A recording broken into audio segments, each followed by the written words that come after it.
Gente, bom dia, graça e paz da parte do Senhor Jesus, aquele que vive e reina para todos sempre. É um prazer estar aqui de novo. Já conheço algumas. Acho que foi uma direção vinda da Itália, que da outra vez eu falei aqui com vocês, né? Acho que foi isso. E é um prazer estar de volta, nesse grupo maravilhoso. É uma pena que só sou eu, o bendito é o fruto, né?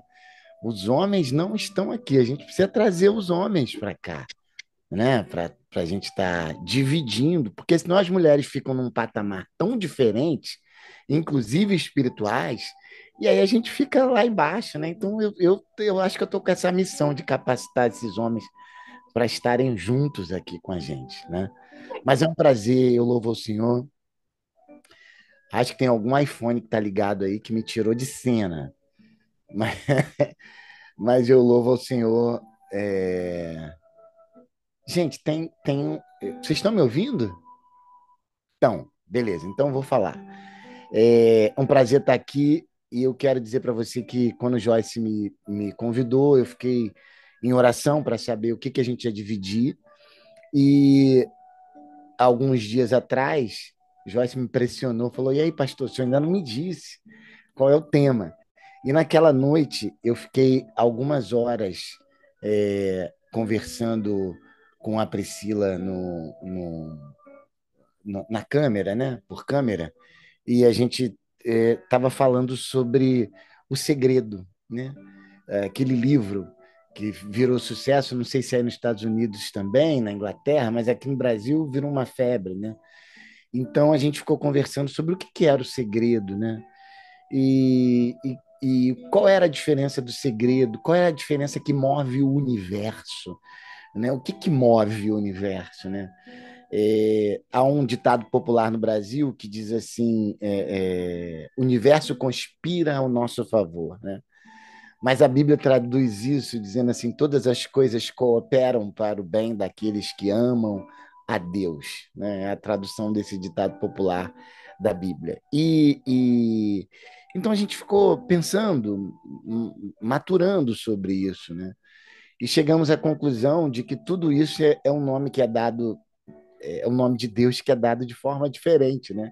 Então, o segredo é Deus, né? O que faz o universo se mover a nosso favor é Deus. Há uma pesquisa que revela que o pó cósmico é o mesmo pó que construiu a mim e a você. Ou seja, quando Gênesis mostra lá que nós fomos construídos do barro, é esse mesmo barro que tem no cosmos, onde o homem pisa na Lua e tenta descobrir o universo insondável que é feito por Deus. Então, baseado nisso, eu quero pensar, e não é aqui uma pregação, é um estudo realmente, eu quero pensar com vocês acerca da mudança de mente, né? Por que algumas coisas acontecem na nossa vida? Por que a gente consegue vibrar num lugar tão positivo que aquilo se torna realidade, que aquilo se torna um fato na nossa vida? E por que em alguns momentos a gente não consegue fazer isso? O que a nossa mente tem a ver com isso? Por que Jesus disse que a fé é um dom? Ou seja, por que ela é dada? Por que ela é um presente? Efésios vai dizer que é um dom dado por Deus que não vem de nós, para que nenhum de nós nos gloriemos disso, mas que venha dele. E a fé está intimamente ligada com a mente, né? Porque certa vez Jesus estava caminhando com os discípulos e ele passa por uma figueira que não tinha frutos. E aí ele amaldiçoa aquela figueira e Pedro vira para ele e diz para ele o seguinte: Mestre, por que o senhor fez isso? Nem é tempo de dar figo. Jesus não dá explicação alguma, eles voltam para o lugar onde eles estavam para dormir. No dia seguinte, eles passam pelo mesmo lugar e a figueira estava seca. E aí Pedro indaga novamente a Jesus. Vai falar: Rabino, olha essa figueira como ela está. Por que o Senhor fez isso? E aí, Jesus sabiamente vai dizer: Pedro, você não entendeu nada. Não se trata de figo e nem de figueira, se trata de fé.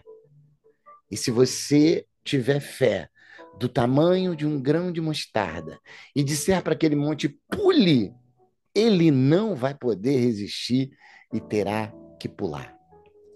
Metanoia, mudança de mente, trata de fé, trata de materialização de coisas que estão no mundo espiritual e ainda não se concretizaram. E nessa manhã nós vamos ver na Bíblia algumas chaves para a gente fazer materializar, fazer o monte mudar de lugar.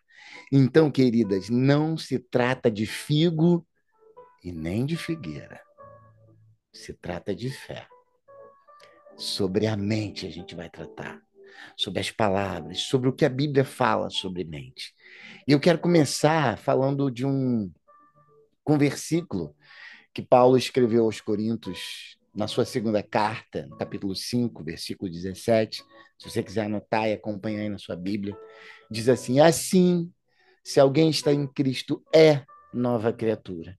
As coisas antigas, algumas versões dizem as coisas passadas, já se foram. E eis que tudo novo se fez. Perdão. Metanoia, minhas queridas irmãs, é uma não é uma palavra traduzida para o português, porque não se encontrou tradução ideal para a palavra.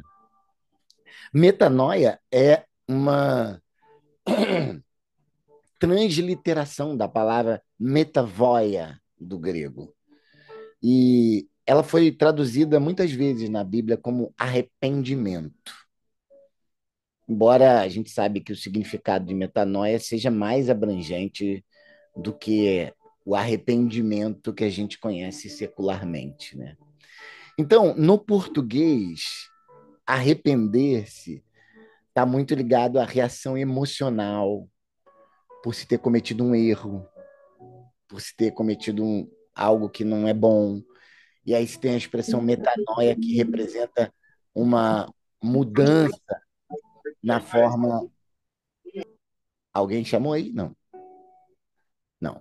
Uma mudança na forma de pensar e, consequentemente, na forma de agir. O que eu quero dizer? Quero dizer que metanoia expressa uma transformação, pega isso, uma transformação de atitude causada pela mudança da nossa forma de pensar. A psicologia vai dizer o seguinte: o que eu vejo, eu creio. O que eu creio, eu sinto. E o que eu sinto, eu faço. Metanoia é eu mudo o que eu creio e transformo essa mudança em ação. Então é muito mais do que um arrependimento. Vai além. Tem um teólogo chamado Butler que ele fez uma declaração, ele escreveu a respeito de metanoia. Ele diz o seguinte: eu vou ler, aspas. Arrependimento indica tristeza por algo que alguém fez ou deixou de fazer, especialmente contrição por causa do pecado. Arrepender, primariamente, significa rever a ação de alguém e sentir-se contrito ou arrependido por algo que fizemos ou deixamos de fazer. Fecha aspas. Então, traduzir, diante disso que Butler fala, traduzir metanoia como arrependimento é um erro de tradução, porque não tem palavra no português, não tem palavra no inglês que tem o mesmo significado do grego metavoia. Então, a mesma justificativa vai acontecer porque alguns dizem que metanoia é arrependimento, mas eu quero ir para um lugar mais alto, porque não é isso só. Não pode ser só isso, né? O significado mais abrangente é preciso que a gente pense para a gente ter a verdadeira dimensão bíblica do processo da metanoia, do conceito que envolve o arrependimento, mas que vai muito além disso. Mais do que tristeza, mais do que pesar, ou mais do que uma mudança comportamental, metanoia vai sugerir um estilo de vida baseado na mudança do pensamento. Foi o que Jesus fez com aqueles discípulos. Ele falou: não tem a ver com figo nem com figueira. Tem a ver com a mudança do seu pensamento para fazer aquele monte mudar de lugar. Ele fez isso com Pedro, num texto que a gente chama de pesca maravilhosa. Pedro era pescador porque os pescadores, os filhos eram aquilo que os pais eram.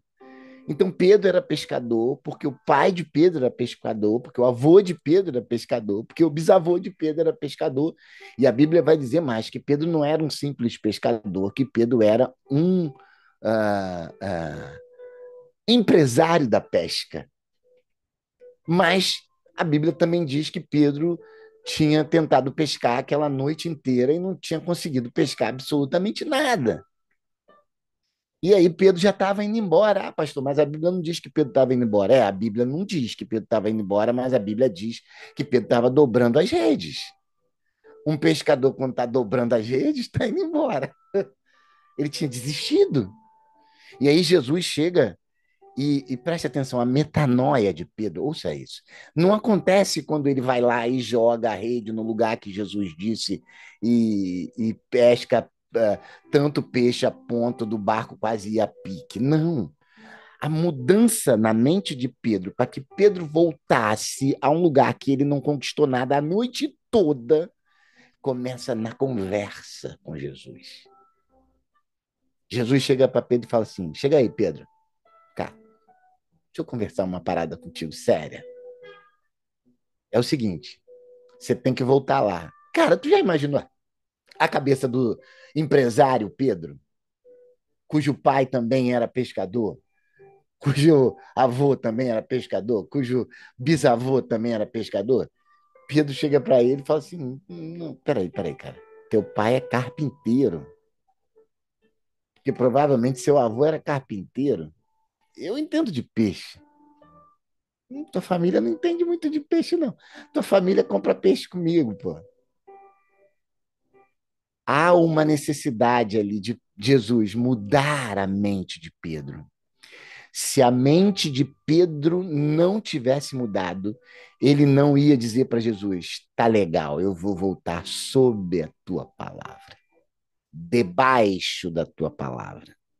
O que aconteceu com Pedro, que não tinha pescado nada a noite inteira e agora, durante o dia, que nem dá peixe, depois de dobrar as redes, ele ia voltar e atacar as redes num lugar diferente, do lado oposto daquele que ele sabia que dava peixe. Sabe o que aconteceu? Metanoia. Mudança de mente. É sobre isso que a gente vai tratar hoje. Então é preciso entender um significado mais abrangente que vai se tornar necessário para a gente entender a dimensão bíblica do processo de metanoia. Esse conceito envolve sim arrependimento, mas vai muito mais além disso. Metanoia não é só mudar o comportamento de uma pessoa, porque Priscila está aqui comigo, Priscila é advogada. Para mudar o comportamento de uma pessoa, basta lei, né? Você cria uma lei e a pessoa não pode mais fazer aquilo que ela fazia antes. Você não precisa mais de nada além, muito além do que uma lei para mudar a vida de uma pessoa, né? Para mudar através de regras que se impõem, pressão da sociedade, pressão da igreja, pressão da família. Isso muda o comportamento. Muitas vezes a gente muda o comportamento por causa das pessoas que estão à nossa volta.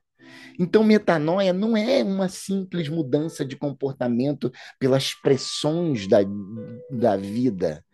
Embora todas essas fontes influenciem e possam fazer parte de um processo de transformação, eu não estou negando isso. Mas metanoia sugere uma transformação que seja a consequência de uma mudança mais profunda sobre o comportamento. É mais do que tentar transformar alguém através de sistemas de, por exemplo, recompensa ou punição. O conceito de metanoia, ele expressa uma transformação do homem de dentro para fora.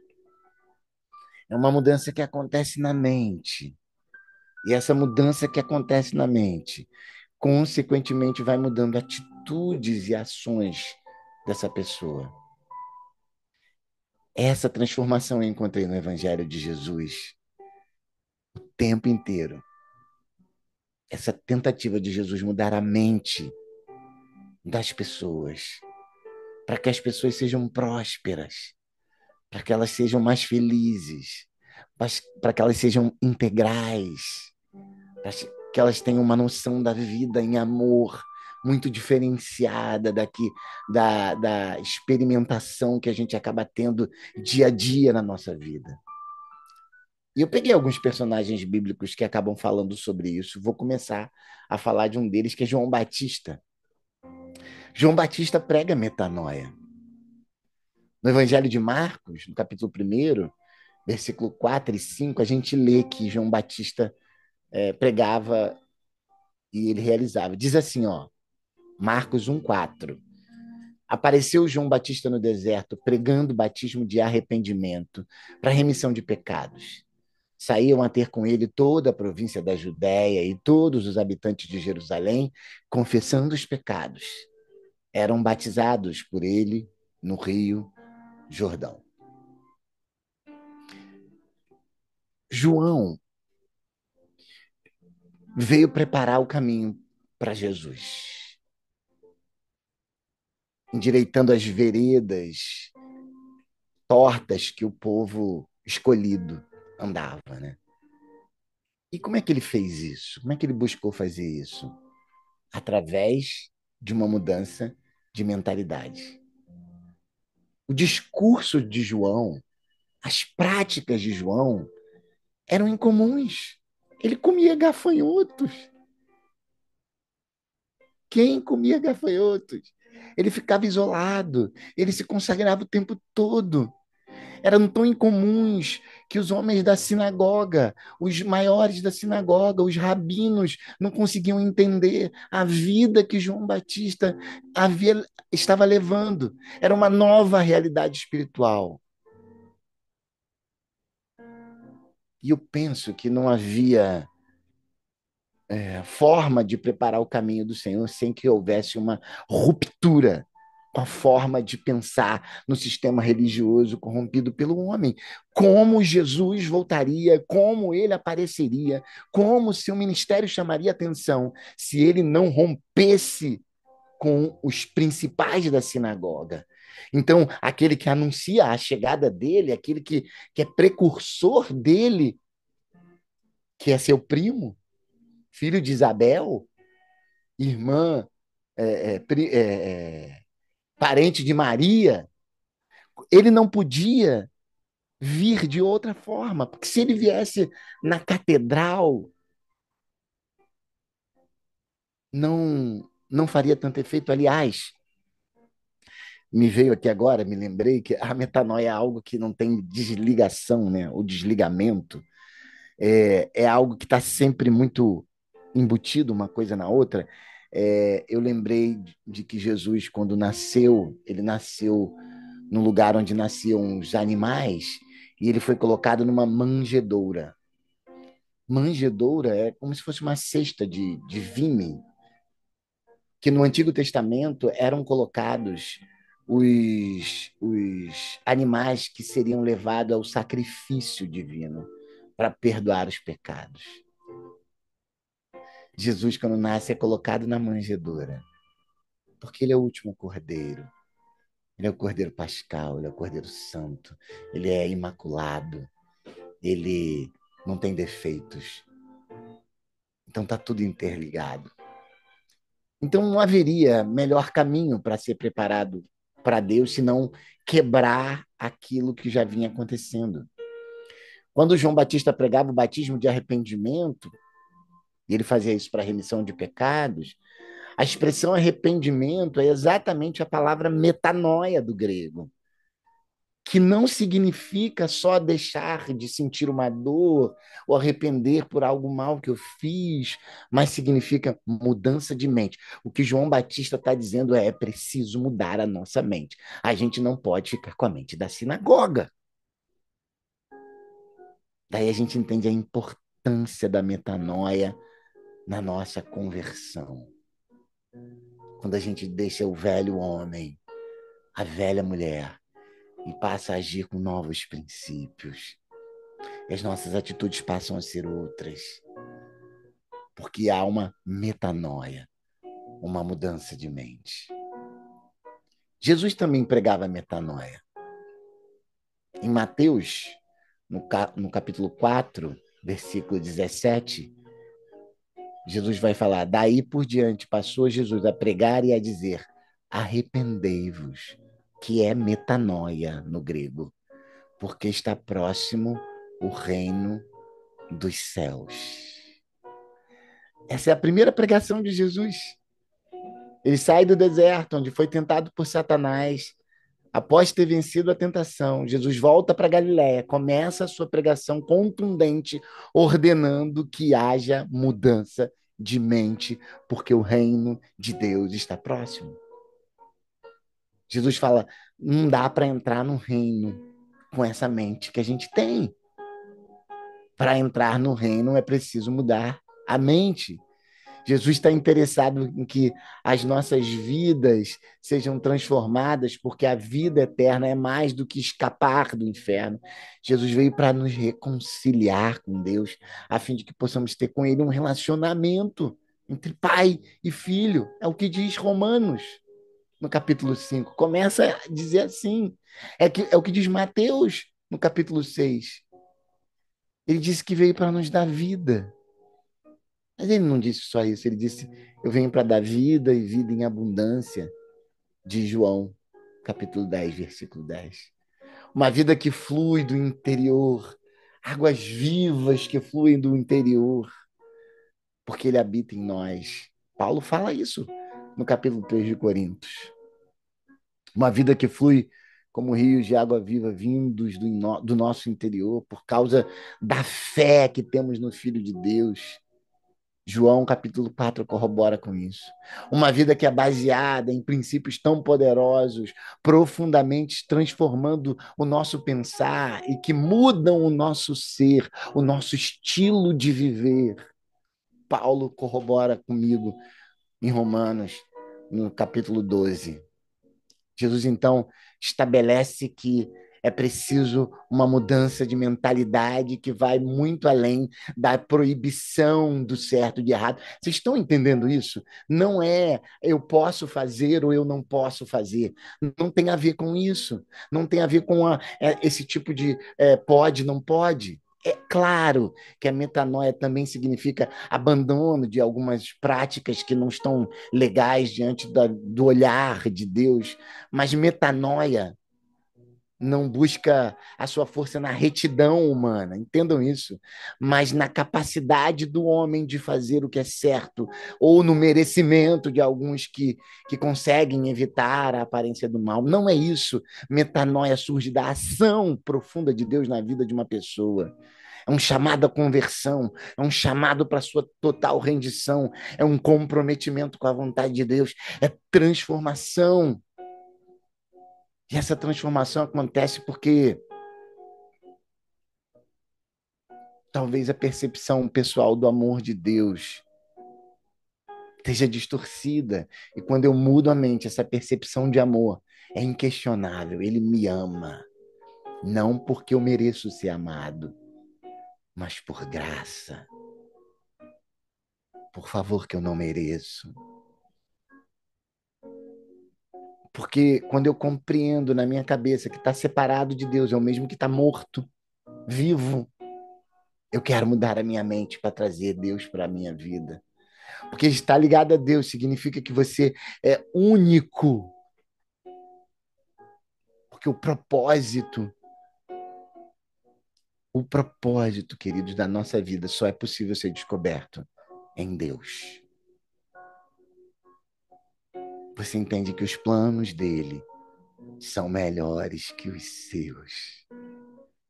E aí precisa ter uma mudança de mente, porque a gente faz planos e a gente acha que está fazendo os melhores planos, mas a resposta certa vem dos lábios do Senhor. E para aceitar a resposta certa, é preciso ter uma mente renovada em Deus. Porque senão a gente vai ficar sempre com as nossas. Porque você, quando muda a mente, começa a ter convicção de que a vontade dele é sim boa, de que a vontade dele é sim agradável, de que a vontade dele é sim perfeita, de que a prioridade da nossa vida passa a ser agradar a ele, e que o seu entendimento entre valores éticos e morais são corrigidos, que o seu foco, as suas prioridades deixam de ser centrados em desejos egoístas, mas pensando naquilo que está no coração de Deus. Então, João prega metanoia e Jesus prega metanoia.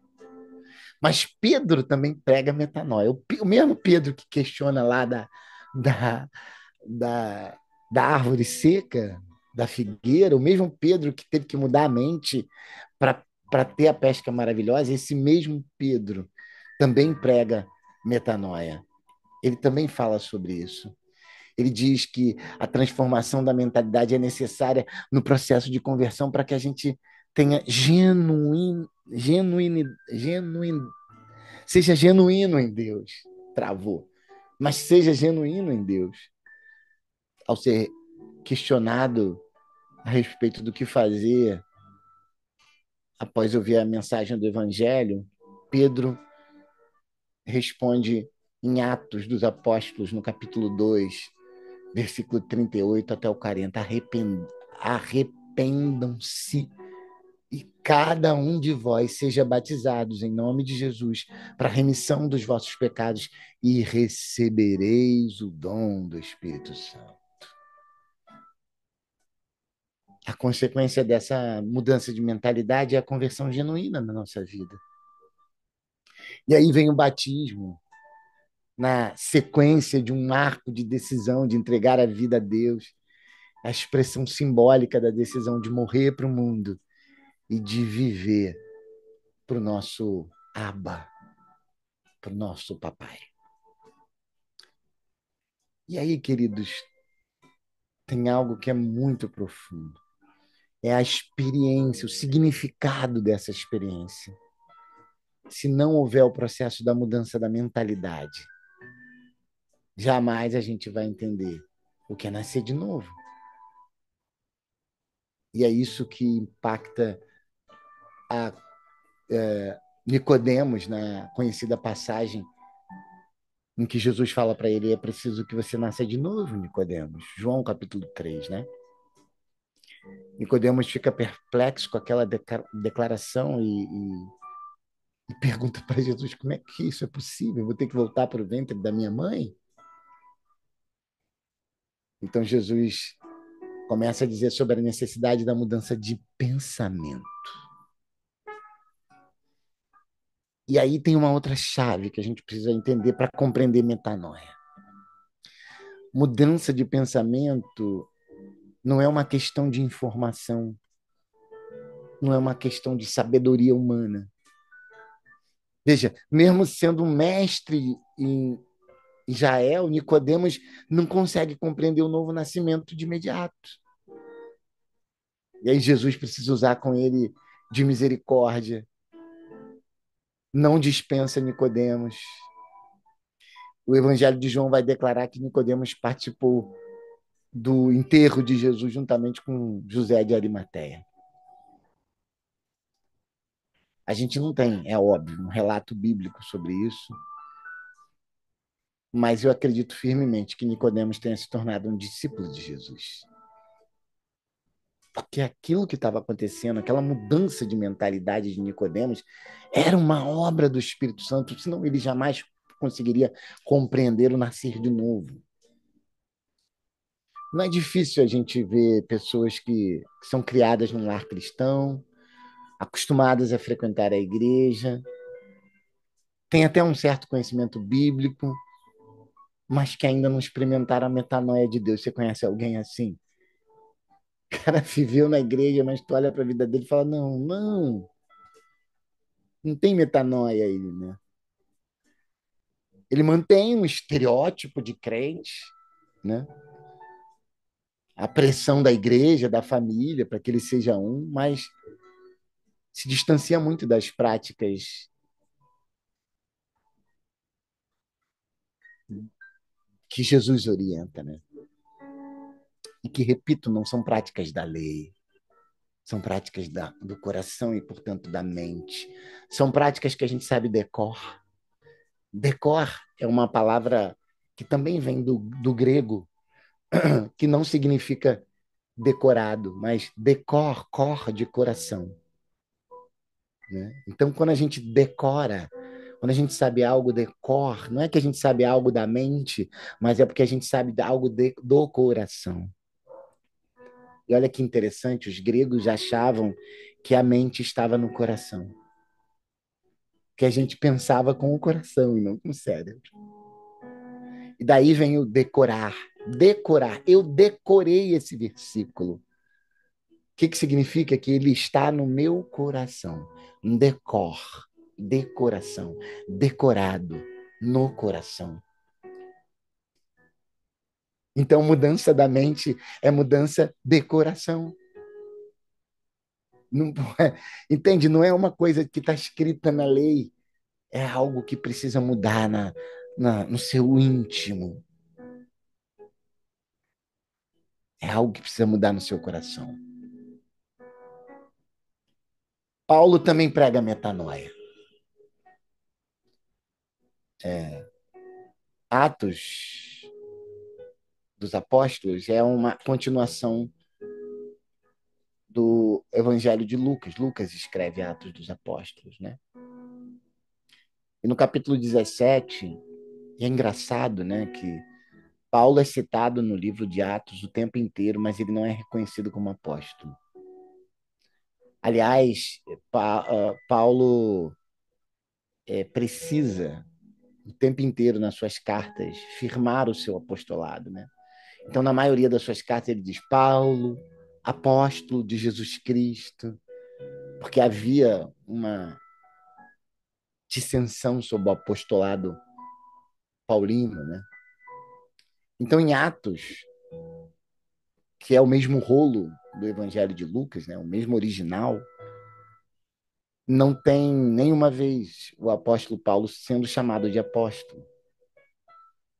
Mas no capítulo 17, ele prega a necessidade da gente transformar a nossa mente, a nossa mentalidade. Ele vai declarar, ele vai dizer que Deus está notificando aos homens que em toda parte é preciso que eles se arrependam e se convertam. Todos nós fomos notificados de que Deus requer o processo de transformação na mente e, a partir dela, das nossas atitudes. Atos 17, no versículo 30, diz assim: ora, não levou Deus em conta os tempos da ignorância, agora, porém, notifica aos homens que todos, em toda parte, se arrependam. Arrependam aí, metanoia, é a palavra do grego. Porquanto, estabeleceu um dia em que há de julgar o mundo com justiça, por meio de um varão que destinou e acreditou diante de todos, ressuscitando dentre os mortos. Aos Romanos, Paulo vai dizer que não se deve conformar com esse século. Mas, olha, isso é tremendo. Transformar a nossa mente pela renovação. Então, metanoia passa por renovação daquilo que a gente pensa. E assim a gente vai experimentar a vontade de Deus que é boa, agradável e perfeita. Então, aqui, pelo menos em português, há uma condicional. E que condicional é essa? Para você experimentar a vontade boa, agradável e perfeita de Deus, é preciso renovar a sua mente. Se você não renovar a sua mente, você não tem como mudar a visão que você tem de Deus. E ele diz no capítulo 12 de Romanos: Rogo-vos, pois, irmãos, pelas misericórdias de Deus, que apresentais o vosso corpo por sacrifício vivo, santo, agradável a Deus, que é o vosso culto racional. E não vos conformeis com esse século, mas transformai-vos pela renovação da vossa mente, para que experimenteis qual seja a boa, agradável e perfeita vontade de Deus. Então, ó, não vos conformeis com esse século e transformai-vos pela renovação da mente. Porque se não transformar, não vai ver a boa, agradável e perfeita vontade de Deus. E aí o negócio fica sério, né? Porque para você ver a boa vontade de Deus, você precisa transformar a sua mente. Então, metanoia é um processo pelo qual as nossas atitudes passam por um alinhamento com a vontade de Deus, através da renovação da nossa mente. Então, o que significa alinhamento da nossa vontade com a vontade de Deus? Significa que a gente passa a submeter a nossa vontade à vontade de Deus. Será que essa é a vontade de Deus para a minha vida? Significa que a gente passa a lutar para que a nossa carne se submeta ao Espírito de Deus. Então, não mais é a nossa vontade, mas agora é a vontade dele. Significa que a gente precisa desejar a santidade e a consagração. Santidade, no grego, separação. Não é que você vai ser santo, porque a própria Bíblia diz que santo só existe um, mas é você se colocar num lugar separado, não ir com a boiada, entendem? Tá todo mundo fazendo, então eu vou fazer também. Não, não, não. Eu sou separado, escolhido, diferente. É entender que essa separação é o melhor caminho. É perceber a nossa necessidade de se alimentar da palavra e das coisas de Deus.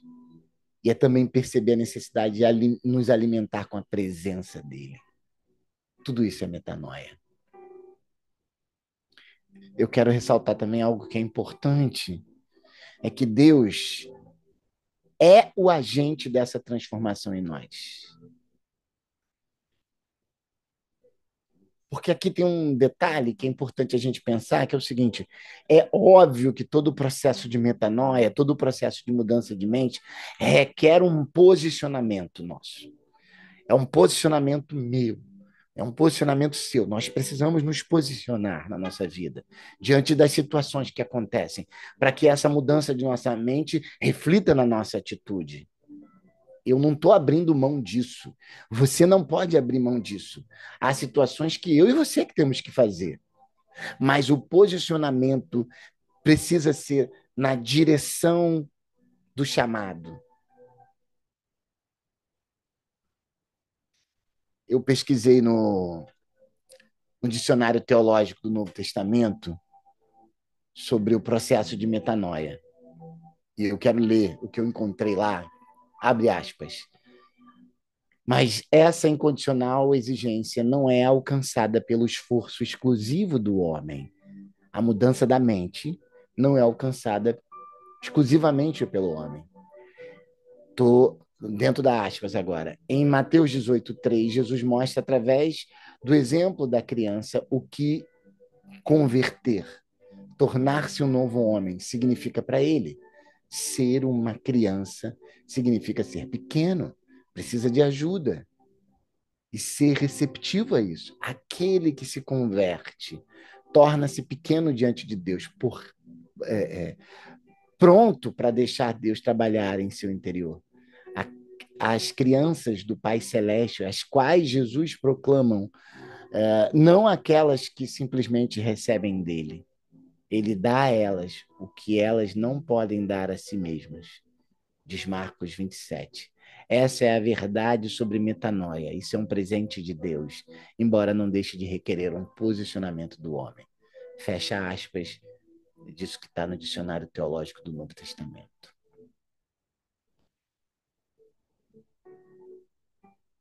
Sobre sobre o Evangelho, Paulo vai declarar que é poder de Deus.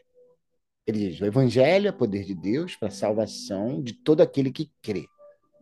Romanos, capítulo 1.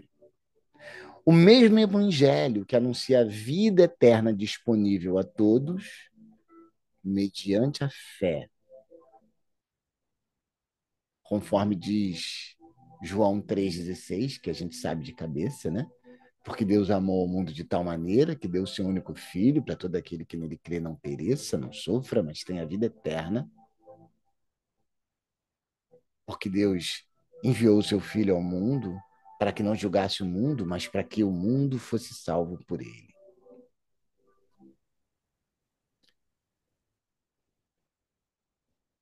Provavelmente você, minha irmã, meu irmão, seja uma pessoa que pode testemunhar a respeito do poder transformador do Evangelho. Certamente tem algo na sua vida que o Evangelho tocou e mudou. Eu acho que também é provável que você conheça outras pessoas com testemunhos de transformação, porque não tem como negar quando Deus age na nossa vida, né? Aqueles que vivem ao redor dessas pessoas veem a diferença que a metanoia faz na vida delas.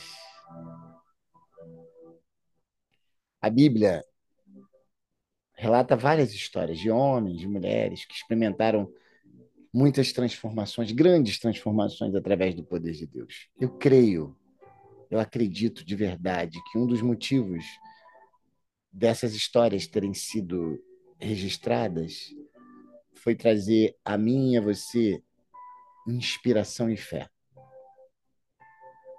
esperança, força para que a gente busque também experimentar a vontade, experimentar o seu poder. Eu quero lembrar algumas aqui, que às vezes são pouco lembradas, né? A gente usa as clássicas e acaba não lembrando de algumas, como, por exemplo, de Maria Madalena. Eu sei que você sabe, mas talvez você não se lembre por causa de tantas boas histórias que a Bíblia traz, mas Maria Madalena foi a primeira pessoa a ver Jesus ressurreto. João capítulo 20 trata disso.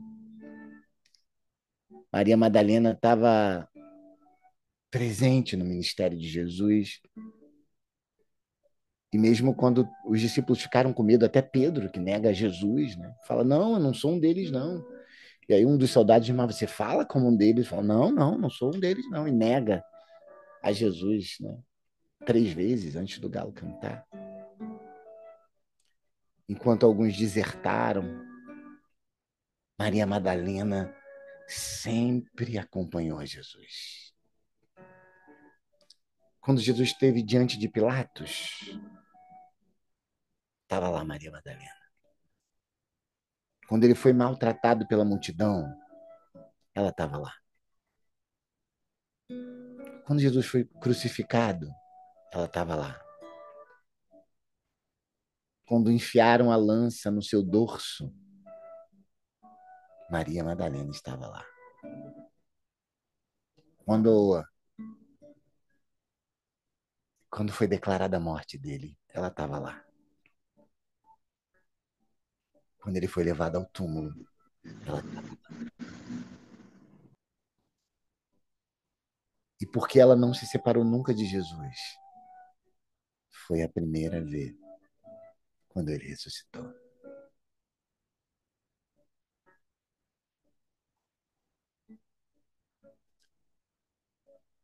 Olhando essa história,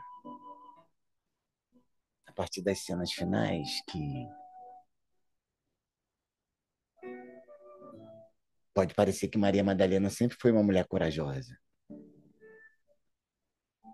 Pode parecer que ela sempre foi segura de si.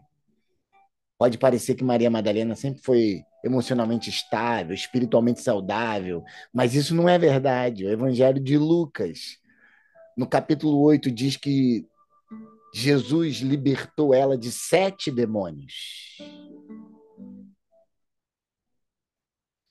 Se o número 7 fosse considerado como quantidade, alguém poderia ficar até surpreendido de uma pessoa ter sido possuída por tantos demônios e depois se tornar discípulo de Jesus. No entanto, a situação de Madalena era pior, porque na Bíblia o número 7 muitas vezes é usado para indicar completude, ou seja, ela era completamente possuída por demônios. É de se imaginar que uma mulher possuída por espírito maligno se sinta humilhada, insegura, impura, indigna. E provavelmente, minhas irmãs, meus irmãos, era assim que Madalena se sentia. Não tinha controle sobre sua sobriedade, sobre as crises de possessão demoníaca. Era uma pessoa que devia se sentir insegura, que devia evitar situações que podiam expor a sua condição de escrava do mal. Palavras minhas que não existem em lugar nenhum. Só a minha interpretação sobre essa vida dura de Madalena. E diante de situações adversas, é provável que essa pessoa esperaria que o pior lhe acontecesse, porque a sua confiança era abalada pela presença maligna na sua vida.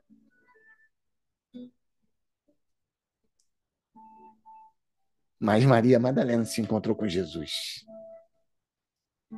E esse encontro mudou para sempre a sua vida. Sabe do que a gente está falando aqui? Metanoia. Jesus a libertou do mal que a dominava e tornou ela uma mulher livre. E aí ela se enche de gratidão e devota a sua vida inteira a Ele, seguindo o seu mestre.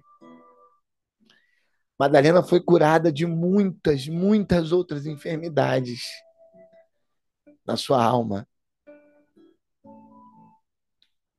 E também recebeu o maravilhoso propósito da sua vida de servir o ministério de Jesus. Ela agora se sentia livre. Ela agora se sentia amada, cheia de gratidão. E o que ela podia fazer se não dedicar a sua vida inteira àquele que mudou a sua mente? A mente de Maria Madalena foi renovada. Sua mente transformada, seus valores trocados, suas prioridades postas de cabeça para cima, porque até então estavam de cabeça para baixo. Maria Madalena encontrou o seu destino e o seu propósito de vida em Jesus. E isso lhe trouxe vida verdadeira. Ah, minhas irmãs, meus irmãos, o que eu quero trazer para você nessa manhã, tarde, é que se há muitos males na sua vida, se há uma pressão danada na sua vida, se há tantas coisas que te fazem parecer que você deve parar, ou que te provocam dores, ou que te provocam dúvidas, eu tenho Maria Madalena para te apresentar e dizer: ela não é só aquela que estava do lado dele o tempo inteiro porque resolveu estar, mas porque houve uma mudança na sua mente e ela resolveu mudar de postura. Se há aflições na sua vida, dores na sua vida, é, coisas na sua vida que te chateiam, que te tiram do prumo, que te movem de lugar, que te fazem chorar. Eu quero dizer que a metanoia de Deus pode começar hoje na sua vida, com o exemplo de Maria Madalena. É hoje, não é amanhã e nem depois de amanhã. É agora, é hoje, é já. Você crê que pode ser hoje?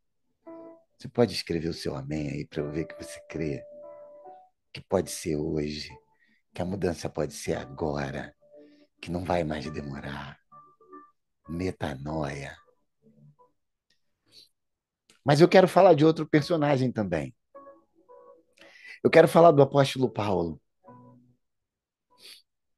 No capítulo 7 de Atos dos Apóstolos. Ah, eu quero que você preste atenção nisso, por favor. No capítulo 7 de Atos dos Apóstolos, a gente encontra um jovem fariseu, bem treinado, sabia tudo de religião, uma boa, uma boa formação intelectual, cheio da justiça própria, um perseguidor de pessoas que ele prendia, que ele mandava matar em nome da sua religião.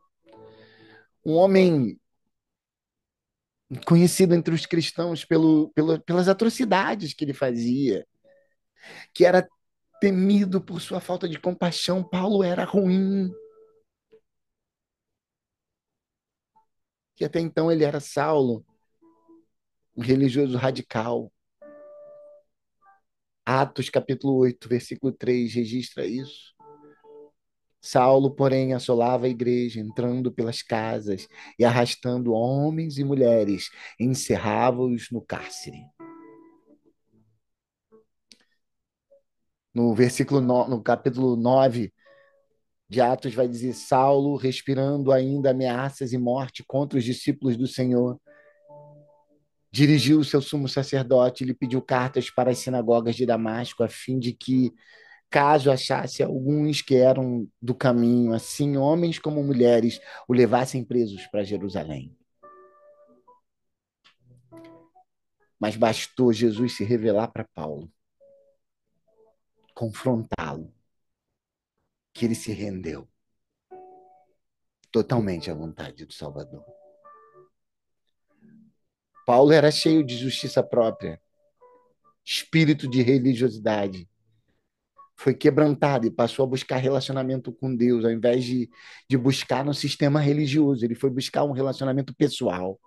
Aquele que respirava ameaças contra os discípulos passou a ser um apóstolo de Jesus Cristo. O homem que perseguia os cristãos, entrando nas suas casas, arrastando homens e mulheres para serem presos, agora levava ofertas para abençoar aqueles que estavam em necessidade. O que aconteceu com Paulo? Metanoia.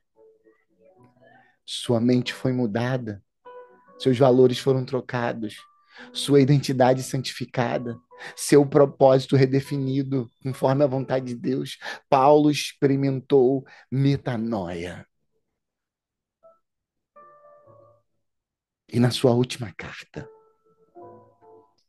a segunda carta que ele escreve ao seu filho na fé, Timóteo, que era um escravo. Paulo estava preso depois de muitas prisões por causa do evangelho. Numa caverna, a Bíblia diz que era um cárcere interior. No fundo de uma caverna umedecida. Lá dentro, Paulo escreve para Timóteo pela segunda vez. Ele diz assim: Timóteo, foi todo mundo embora. Eu estou sozinho aqui. Estou doente, preciso que você venha rápido. Mas quero te dizer umas coisas antes. Não desiste do evangelho. É a melhor coisa que aconteceu na minha vida e que pode acontecer na sua também. Ele diz para Timóteo: pregue com veemência a Jesus. Mostre a todos o quanto ele é amor e o quanto ele pode mudar mentes, vidas e sorte. E ele diz para Timóteo assim: Timóteo, venha rápido, não desista, não demore. Traga a minha capa. Eu estou com frio. A capa era o casaco dele, né? Traga a minha capa, eu estou com muito frio. Provavelmente estava febril, a caverna era úmida, devia estar com a sua respiração ruim, com seus pulmões mal, já era avançado de idade. E ele vira Timóteo diz assim: Olha, Timóteo, traz também os pergaminhos. Isso mesmo, Iris. Ele falou: traz também os pergaminhos,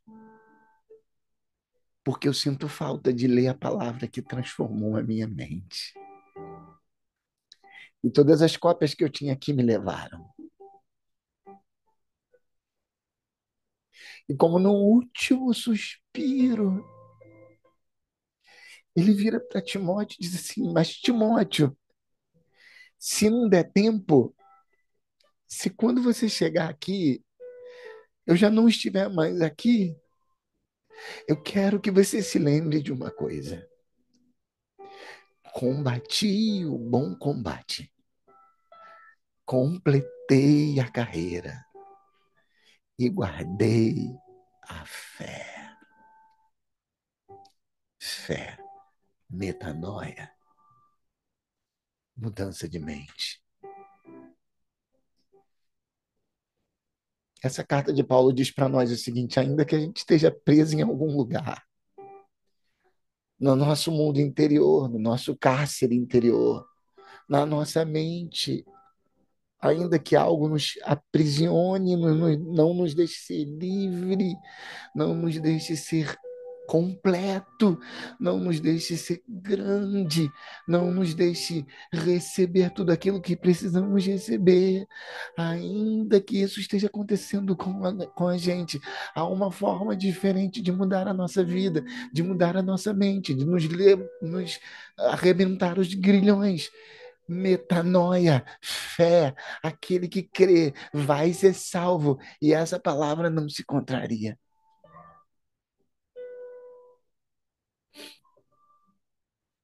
Não pare de lutar. Não desista.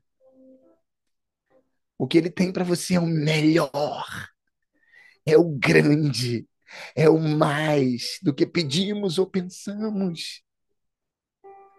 E o que, que a gente precisa?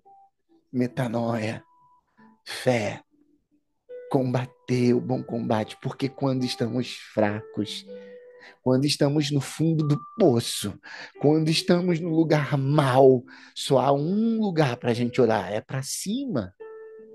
E é por isso que a Bíblia diz que quando estamos fracos, aí sim estamos fortes. Você entende isso? Amém? Você recebe isso? Recebe isso no seu coração, porque isso é poder. Poder para mudar vidas, poder para mudar situações, poder para mudar embaraços, poder para abrir portas ainda onde ainda nem existem portas. Poder é o que você está recebendo nessa manhã, nessa tarde. Eu tenho ainda para falar sobre uma outra pessoa da Bíblia que a gente fala pouco, de uma mulher que foi flagrada em adultério. Essa mulher não tem nome revelado na Bíblia. Em João 8, a partir do versículo 1, a gente tem a história dessa mulher contada. A gente sabe que ela foi brutalmente exposta pelo seu pecado quando foi lançada diante de Jesus da multidão no meio do templo. Nenhuma dignidade restava àquela mulher. Seu fim estava próximo, porque a lei permitia que ela fosse apedrejada porque ela adulterou. Nós sabemos que se ela estava arrependida do adultério ou se somente arrependida porque tinha sido flagrada em adultério. Mas é assim que muitos de nós se sentem quando pegos. Mano, pega duas folhas de toalha aí pra mim, fazendo favor. Cara de papel. Acho que entrou alguém aqui falando comigo. Gente, vamos perceber se o microfone está fechado aí. Deem uma olhada nisso. A gente não sabe se ela se arrependeu do adultério ou se ela se arrependeu porque havia sido flagrada apenas. Mas eu penso que é assim que muitos de nós se sente quando a gente é pego diante de problemas, de equívocos, de erros. Um misto de sentimentos ataca o nosso coração. mas muitas vezes a gente está muito mais preocupado com as consequências desse erro diante dos homens do que com o fato de termos cometido algo que nos separa de Deus, que nos magoa, que magoa Deus. Diante da morte iminente, aquela mulher pensava em resolver sua situação com Deus, mas pouca ou nenhuma esperança restava para uma mulher pega em adultério. Então, Jesus a liberta dos seus acusadores. E olhando ao seu redor,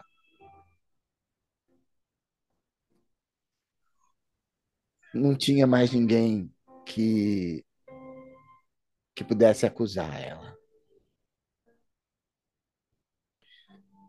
Seria um livramento da morte física para que ela vivesse amargurada pelo seu pecado, pelo seu erro?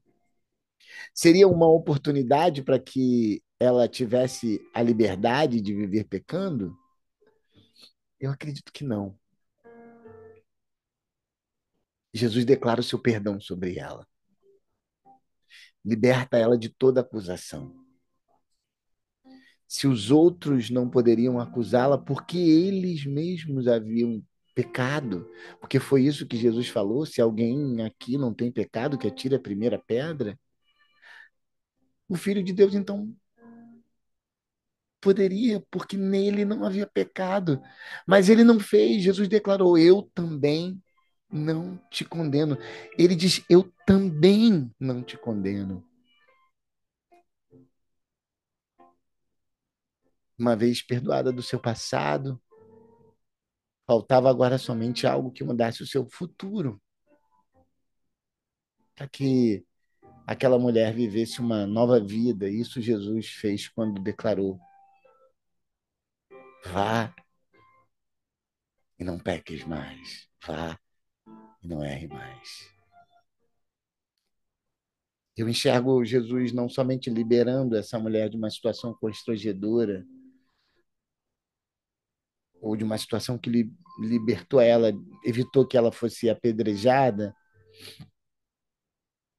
mas quando Jesus perdoou aquela mulher, ele curou o seu passado e deu a ela uma nova oportunidade de viver. Quando Jesus declarou para ela: não erra mais, foi como se ele dissesse: você está perdoada. Eu acredito que você pode viver uma nova vida. Metanoia.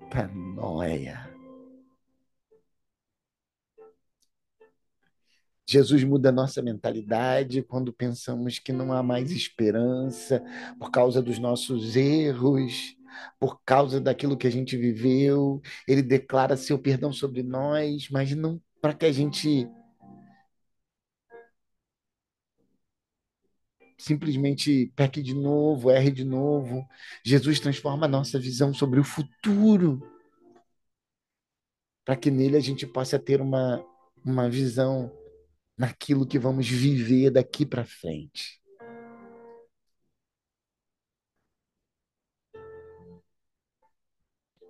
O seu espírito trouxe a mim e a você juntos aqui nessa manhã para dizer para você, querido e querida, está perdoada. Não precisa levar mais nada nessa mochila. Esvazie ela agora e prossiga para o alvo, que é Cristo Jesus. Prossiga para frente. Vá adiante, porque você está perdoada. Importa o seu futuro. Não há mais nenhum acusador aqui. Mude a sua mente. Fique leve. Sinta o abraço do Espírito Santo. Dance com ele, como a Joyce ministrou mais cedo. Certa vez eu estava num congresso e ouvi uma ministração do David Keelan. E ele tem uma canção que diz: Abraça-me, abraça-me. E ele ministrou sobre uma mulher que estava no fundo da igreja e já havia terminado o período de louvor, mas ela continuava dançando e rodopiando, dançando e rodopiando. Então, o David Keelan ia começar a pregar e ele disse para algum diácono falar para aquela mulher que já tinha acabado o período de louvor, que ela podia se assentar. E ela respondeu para o diácono que foi falar com ela: Não, porque eu estou dançando com o Espírito Santo. E ela continuou a dançar, e aquela mulher, ela tinha metástase, câncer por todo o seu corpo. Estava condenada à morte, assim como a mulher adúltera. E no final do culto, o marido dela era o pastor da igreja. Ela falou: Eu quero ir ao médico, porque eu fui curada nessa dança.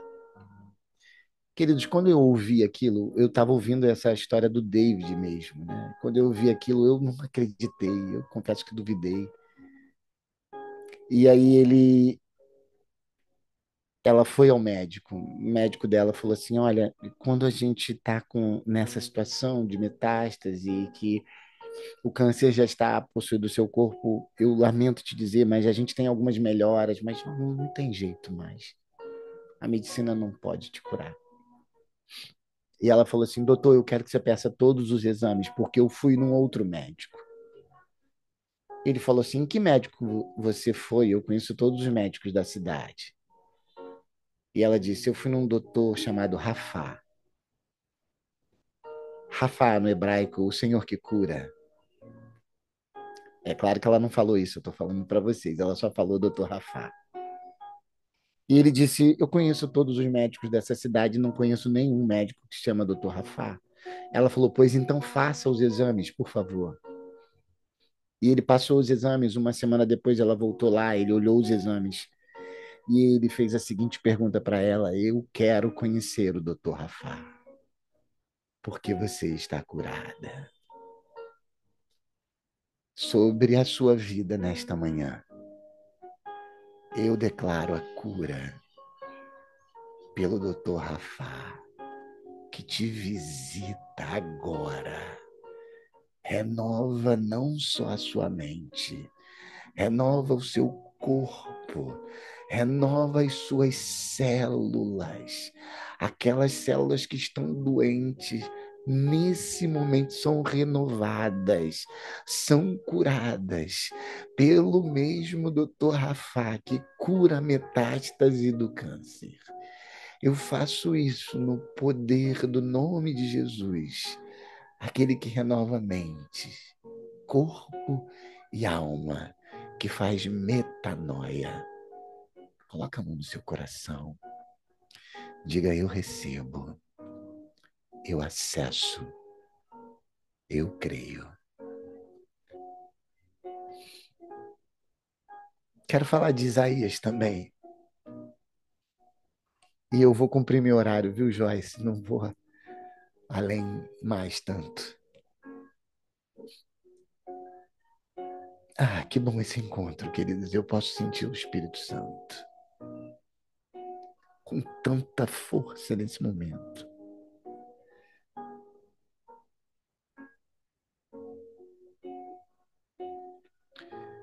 No capítulo 6 de Isaías, a gente lê sobre uma visão que ele teve sobre o trono do Senhor. Na visão que ele teve, serafins voavam ao redor do trono, declarando: Santo, Santo, Santo é o Senhor dos exércitos, e toda a terra está cheia da sua glória. Então as bases do limiar se moveram e a casa se encheu de fumaça. E ao ver tanto esplendor e santidade, Isaías temeu por sua própria vida, diz o capítulo 6. E nesse momento ele se preocupou com o povo e com sua missão como profeta. O temor invadiu o coração, diz a palavra, porque Isaías estava consciente da sua situação como pecador e diante disso ele declarou: ai de mim, que vou perecendo. Isaías teve uma visão correta da sua situação. Ele era realmente um pecador. Ele não poderia estar diante de Deus. Qual foi então a mudança de mentalidade que ele experimentou? Apesar de ver a sua situação de pecador, Isaías não cogitou que Deus poderia restaurá-lo. Isso precisava mudar. Então, a Bíblia diz que um anjo veio até ele, que tocou os seus lábios com uma brasa viva e disse: a tua iniquidade foi tirada e perdoado o teu pecado. E nesse momento, Isaías percebe que a vontade de Deus é restaurá-lo e não destruí-lo. Outra mudança ocorre na mentalidade de Isaías quando Deus estabelece um diálogo com ele.